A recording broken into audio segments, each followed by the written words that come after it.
اچھا، ایک مرتبہ پاکستان میں پھر لوڈ شیڈنگ کے عذاب نے جئی تئی پھیر دی ہے، ان سے سندھ تک اور کراچی سے خیبر تک۔ خیر بہرحال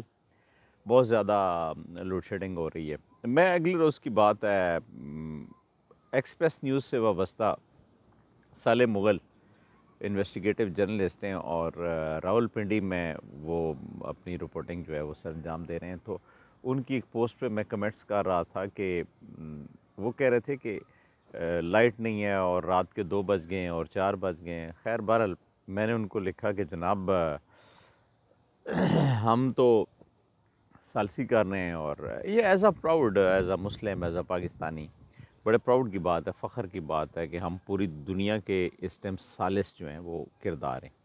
اور وہ جرگے ہوتے تھے اور پنچایتیں ہوتی تھیں دیہات میں، پورے یعنی پاکستان کا ایک ریت روایت ہے، پاکستان، افغانستان اور یہ ہمارے جتنے بھی، تو اس میں جو پنچایت اور جرگے ہوتے تھے ان میں فیصلے ہوتے تھے، اور ایک بندہ جو تھا وہ ثالث کا کردار ادا کر رہا ہوتا تھا، اور سم ٹائم یہ تھا کہ ثالث جو ہے وہ مل جایا کرتے تھے جو ملزمان ہیں ان کے ساتھ۔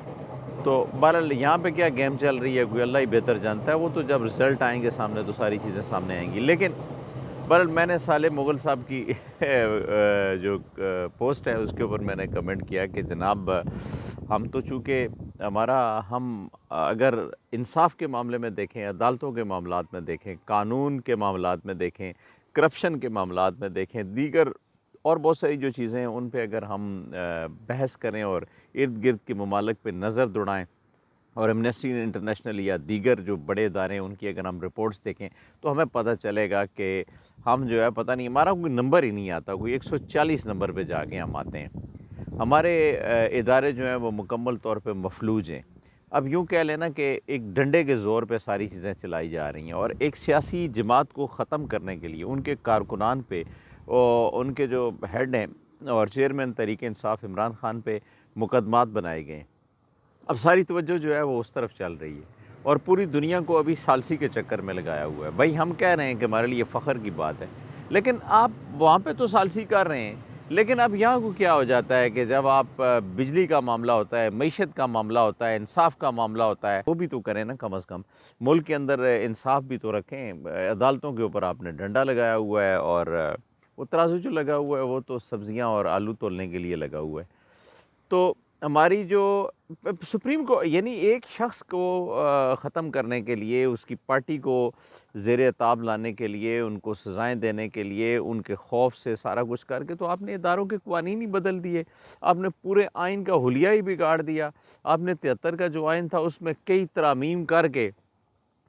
پہلے 25ویں، 26ویں، 27ویں اور اب 28ویں ترمیم، یعنی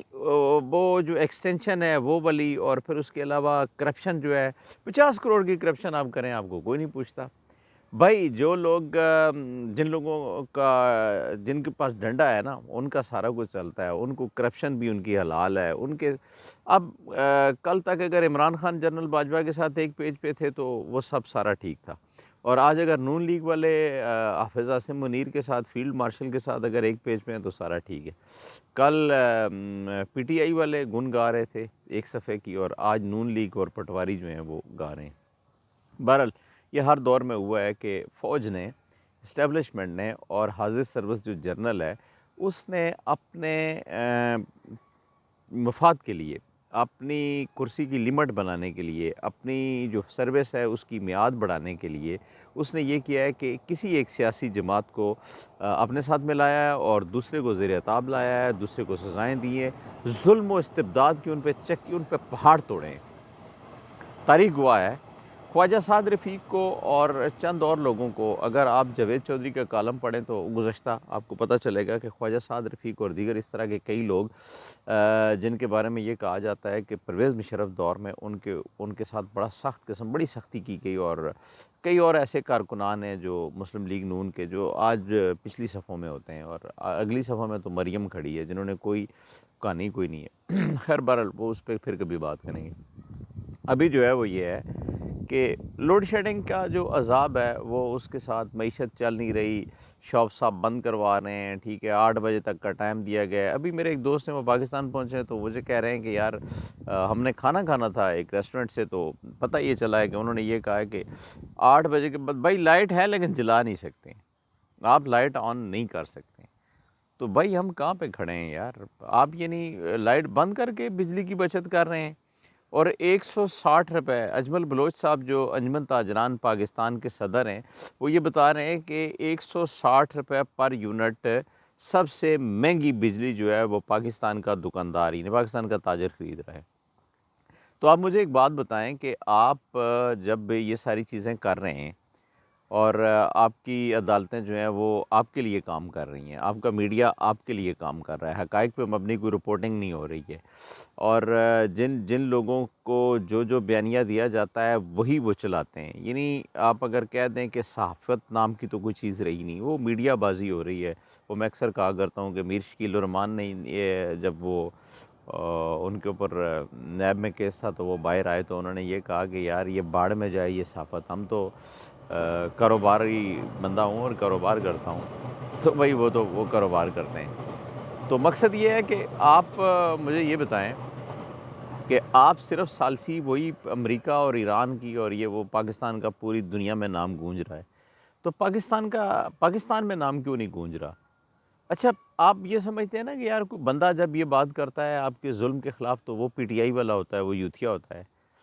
تو اس کا مطلب یہ ہے کہ وہ 80% لوگ یا 85% یا 90% لوگ جو آپ کے ظلم کے خلاف آواز اٹھاتے ہیں، کیا وہ پی ٹی آئی والے ہیں؟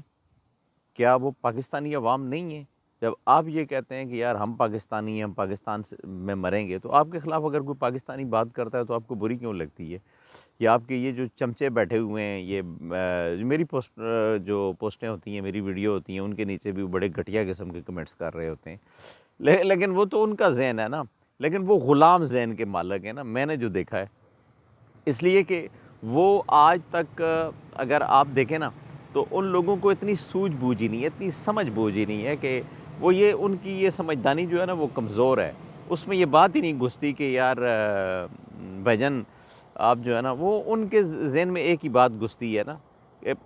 فوجی جنرل جو ہے نا وہ عامر ہو، اس کے پاس ڈنڈا ہو اور وہ عمران خان کو اور اس کی سیاسی جماعت کو ختم کر دے۔